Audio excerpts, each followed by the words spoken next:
गीता का श्लोक पढ़े, कुरान का आयत या बाइबल का वर्स।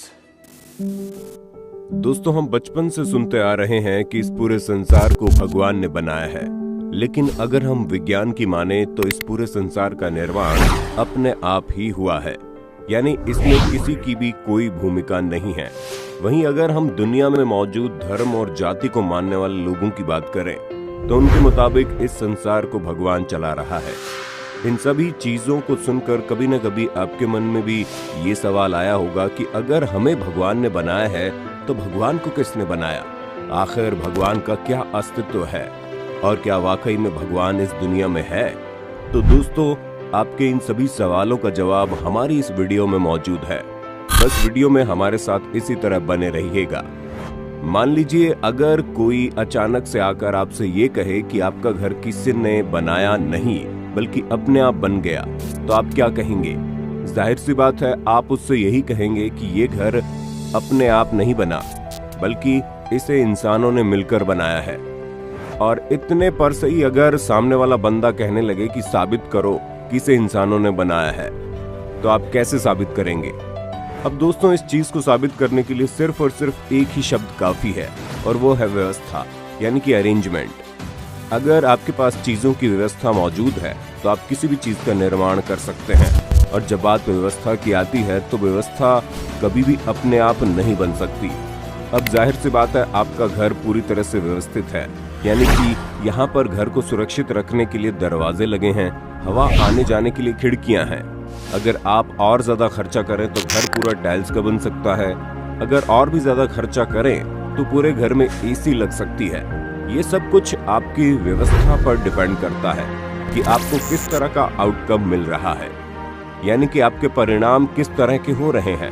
ऐसे में जाहिर सी बात है, व्यवस्थाएं अपने आप तो बन नहीं सकती। अब आप जरा प्रकृति की तरफ नजर डालिए, क्या आपको इसमें कोई भी व्यवस्था नहीं दिखती? आप खुद ही सोचिए, जब कोई बच्चा जन्म लेता है तो वो 6 महीने तक कुछ भी खा पी नहीं सकता, और उसी टाइम माँ के स्तन में दूध उतर आता है, जिसे पीकर वो जिंदा रहता है और सारे पौष्टिक तत्व अपने अंदर लाता है। अरे ये तो बहुत बड़ी बात हो गई। हम इंसान ऑक्सीजन लेकर कार्बन डाइऑक्साइड छोड़ते हैं, वहीं पेड़ कार्बन डाइऑक्साइड लेकर ऑक्सीजन छोड़ते हैं। तो क्या ये व्यवस्था नहीं है? यानी कि हम इंसान और पेड़ दोनों ही जिंदा रहने के लिए एक दूसरे पर डिपेंडेंट है। अब ये व्यवस्था नहीं है तो और क्या है? हमारी पृथ्वी 23 डिग्री पर झुकी हुई है ताकि मौसम बदलते रहें। गर्मी पड़ने पर तेज बारिश होती है, जिससे समुद्र का स्तर बढ़ जाता है और सभी जीव जंतुओं की प्यास तो बुझती है, उसके साथ साथ ठंडक का भी अनुभव होता है। और कभी भी मौसम बहुत ही जल्दी नहीं बदलता, बल्कि वो धीरे धीरे बदलता है ताकि इंसान उसके हिसाब से अपने आप को ढाल सके। और ये भी प्रकृति की व्यवस्था ही है। वरना खुद ही सोचिए, अगर दिन में पारा 50 डिग्री सेल्सियस हो और शाम को वही पारा 10 डिग्री सेल्सियस हो जाए तो इंसान इतनी जल्दी बदलते तापमान की वजह से पागल सा हो जाएगा। लेकिन आज तक ऐसा नहीं हुआ, क्योंकि प्रकृति को व्यवस्थित रहना आता है। अब इन सभी व्यवस्थाओं को जिस किसी ने भी बनाया है, आप उसे अल्लाह, वाहिगुरु, भगवान या गॉड कुछ भी कह सकते हैं। ये टोटली आप पर डिपेंड करता है। पर यहाँ सवाल ये उठता है कि अगर भगवान ने हमें बनाया है तो भगवान को किसने बनाया? भगवान कहाँ से आया? दोस्तों, हम इस सवाल का जवाब बताएं उससे पहले आप हमें बताइए कि आपके अकॉर्डिंग भगवान अस्तित्व में है या फिर विज्ञान की कही बातें सच है। अपना जवाब अपने होस्ट दोस्त सैम को कमेंट करके जरूर बताइएगा। जी हाँ, अब आते हैं उस सवाल पर जिसका जवाब जानने के लिए आप बेसब्री से इंतजार कर रहे हैं। पर जवाब बताने से पहले आप जरा यहाँ देखिए, ये हमारी पृथ्वी है, जिसका डायमीटर करीब 13,000 किलोमीटर है। पृथ्वी से करीब 17 गुना बड़ा ग्रह नेपच्यून है, और हमारे सौरमंडल का शनि यानी सैटर्न हमारी पृथ्वी से करीब 760 गुना बड़ा है। पर अगर हम पूरे सूर्य मंडल के सबसे बड़े ग्रह की बात करें तो वो कोई और नहीं बल्कि जुपिटर है। वो इतना बड़ा है कि इसमें एक साथ 1300 पृथ्वियां समा सकती हैं। और दोस्तों, अगर हम सूर्य की बात करें तो हमारे इस तारे में करीब 1,30,000 पृथ्वी समा सकती है, जिससे आप समझ गए होंगे कि हमारा सूर्य कितना बड़ा है। परंतु अगर आप सूर्य की तुलना सीरियस नामक तारे से करें तो इसके आगे सूर्य भी दूध पीते बच्चे की तरह दिखाई देगा। पर सबसे बड़ा तारा ये नहीं है, बल्कि इससे भी बड़े कई और तारे ब्रह्मांड में मौजूद हैं। और ये तारे कितने बड़े हो सकते हैं ये तो हम और आप सोच भी नहीं सकते। जहां इनका साइज हमारी पृथ्वी से करोड़ों गुना ज्यादा बड़ा होगा, जिससे आप समझ सकते हैं कि हमारे ब्रह्मांड का विस्तार कितना ज्यादा हुआ है। आप देख सकते हैं कि हमारी आकाश गंगा यानी कि मिल्की वे है, और यहाँ से आप देखेंगे कि आपको हमारी पृथ्वी लाख गुना जूम करने पर भी दिखाई नहीं देगी।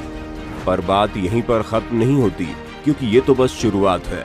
असल में ऐसी ही न जाने कितनी सारी आकाश गंगा है, जिनमें खरबों अरबों तारे, सूर्य ग्रह और पृथ्वी जैसे ग्रह भी मौजूद होंगे। और इन सब से मिलकर बना है हमारा ब्रह्मांड, जो कितना ज्यादा बड़ा है वो तो आपकी आंखें खुद ही समझ गई होंगी। अगर साफ शब्दों में कहा जाए तो ब्रह्मांड इतना बड़ा है कि हमारी जिंदगी बीत जाएगी, लेकिन हम कभी इसके विस्तार को नाप नहीं पाएंगे। अब आप इस ब्रह्मांड के बारे में इतना कुछ जानते हैं, तो असली समय आ गया है आपको उस सवाल का जवाब देने का, जिसका आप काफी समय से इंतजार कर रहे हैं। जहां आप में से कई सारे लोगों ने ये पूछा था कि अगर भगवान ने हमें बनाया तो फिर भगवान को किसने बनाया। अब इस चीज को समझाने के लिए हम आपको एक सीधा सा जवाब देते हैं। उदाहरण के तौर पर अगर आप गधे को भी ये समझाएंगे कि थॉमस एडिसन ने बल्ब कैसे बनाया, तो वो नहीं समझ पाएगा। थॉमस एडिसन का इन्वेंशन तो छोड़िए, अगर आप गधे को ABCD भी सिखाएंगे तो उसे समझ में नहीं आएगा। ऐसे में आप बुरा मत मानिएगा, लेकिन इस ब्रह्मांड की विशालता और विस्तार स्वरूप के आगे हम और आप बिल्कुल गधे हैं। इसलिए हम कभी भी ये समझ नहीं पाएंगे कि ईश्वर क्या है और उसने सृष्टि की रचना क्यों की। दोस्तों, आज हम इंसान पृथ्वी पर पाए जाने वाले सभी जीवों से ज्यादातर समझदार हैं, लेकिन ईश्वर ने हमें इतनी भी ज्यादा समझदारी प्रदान नहीं की है कि हम ब्रह्मांड के रहस्यों को सुलझा सके। भले ही आपको गधा कहने में तकलीफ हो, लेकिन अगर सच कहें तो हम इंसान गधे से ज्यादा गए गुजरे हैं, क्योंकि हम इंसान भगवान को लेकर आपस में लड़ते रहते हैं। और हम अक्सर गर्मजोशी में आए लोग ये कहते रहते हैं कि मैं अपने धर्म की रक्षा कर रहा हूँ, अपने भगवान की रक्षा कर रहा हूँ। अब इन लोगों को कौन बताए कि ये उसकी रक्षा भला कैसे कर सकते हैं, जिसने पूरे संसार को बनाया। क्योंकि अगर उसे खुद को बचाना होगा तो ये चीज उसके लिए एक ही पल का काम है। अरे भाई, इस सृष्टि में हमारी और आपकी हैसियत ही क्या है? हम और आप एक कीटाणु की तरह हैं। इसीलिए तो हमारी जिंदगी में तरह तरह के दुख और परेशानियां चला करती हैं। ऊपर से हम सारी चीजों को छोड़कर मंदिर मस्जिद किया करते हैं। अब आप खुद ही बताइए, जिसने इस पूरे ब्रह्मांड को बनाया, इस ब्रह्मांड में इतने सारे अलग अलग तरह के ग्रह हैं। किसी में हीरे गिरते हैं तो कहीं पर सोना भरा पड़ा है, तो कहीं पर बर्फ की ठंडक मिलती है। अब इतनी सारी सुंदर सुंदर जगहों को छोड़कर ईश्वर हमारे और आपके मंदिरों में रहने क्यों आएंगे? और ये जो हम ईश्वर, अल्लाह, वाहिगुरु और गॉड किया करते हैं, क्या आपको पता है इनका यही नाम है? अरे ये भी तो हो सकता है कि अल्लाह का नाम अल्लाह ना होकर ईश्वर हो, और ईश्वर का नाम ईश्वर ना होकर वाहिगुरु हो। उन्होंने तो आकर आपको बताया नहीं कि उनका नाम क्या है। ऐसे में हम अपने दिमाग में ख्याली पुलाव बनाकर इतनी सारी लड़ाइयां क्यों लड़ रहे हैं? क्योंकि अगर देखा जाए तो दुनिया में चल रही आधे से ज्यादा लड़ाइयां धर्म और जाति पर ही होती हैं। और ये हाल केवल भारत का ही नहीं है, बल्कि आपको बाहर भी ऐसी चीजें देखने को मिलेंगी जहां लोग काला गोरा करके एक दूसरे को नीचा दिखाने में लगे हैं। अब आप खुद ही बताइए, ये सब करके भला हम इंसान कैसे किसी गधे से अपने आप को समझदार बता सकते हैं?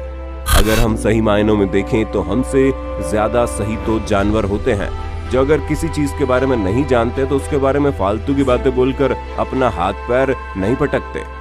लेकिन इंसानों को ये चीज समझ में नहीं आती कि किस जगह पर कौन सी बात कहनी है और कौन सी नहीं। अगर हम साफ शब्दों में कहें तो भगवान वो शक्ति है जिसने हम सबको एक करके रखा है। एक जानवर दूसरे जानवर का भोजन बनता है, दूसरा जानवर तीसरे जानवर का भोजन बनता है, तीसरा जानवर चौथे जानवर का भोजन बनता है, और इसी तरह ये फूड साइकिल चलती रहती है। इन सारी चीजों को व्यवस्थित करने वाली जो शक्तियां हैं, उसे ही हम ईश्वर कहते हैं। वो किसी भी रूप में हो सकती है। हमें नहीं लगता कि इस शक्ति का किसी इंसानी शरीर से कोई लेना देना है, क्योंकि अगर ये शक्ति इंसानी शरीर में होती तो वो कब का खत्म हो चुकी होती। इसलिए शक्ति अमर है, अजर है, और इसका अस्तित्व हमारी और आपकी समझ से बहुत ऊपर है। इसलिए इस अलौकिक शक्ति को आपके द्वारा की जाने वाली किसी भी प्रकार की भक्ति की कोई जरूरत नहीं है। ना ही आपके चद्दर की जरूरत है, ना ही आपके चढ़ावे की। आप जो कुछ भी करेंगे सिर्फ और सिर्फ अपनी शांति के लिए करेंगे। उम्मीद है आप समझ गए होंगे कि भगवान का अस्तित्व है भी और नहीं भी। अब ये आपके ऊपर निर्भर करता है कि आप इस अलौकिक शक्ति को किस तरह से देखते हैं। ये ठीक उसी तरह है जिस तरह आप अपनी जिंदगी को देखते हैं। आप अपनी जिंदगी में सिर्फ और सिर्फ अच्छी चीजों के बारे में सोचेंगे, अच्छी चीजें करेंगे, तो आपकी जिंदगी में आप भी सिर्फ खुशियां ही खुशियां पाएंगे। लेकिन अगर आपका ध्यान सिर्फ बुरी चीजों में होगा तो अच्छी चीजें आपकी जिंदगी में हो ही नहीं सकती। इसलिए आप ईश्वर को माने या ना माने, लेकिन इस अलौकिक शक्ति को आपको मानना ही पड़ेगा, जो इस पूरे संसार को चला रही है, जिसने इस पूरी प्रकृति को इस आधार पर तैयार किया है कि यहाँ पर रहने वाला छोटे से छोटा जीव भी जीवन जीने लायक बन सके। अब आपका इसके बारे में क्या कहना है, हमें कमेंट करके जरूर बताइए। और इसी तरह के इंटरेस्टिंग वीडियोस को लगातार देखते रहने के लिए चैनल को लाइक, शेयर और सब्सक्राइब करना बिल्कुल ना भूलें।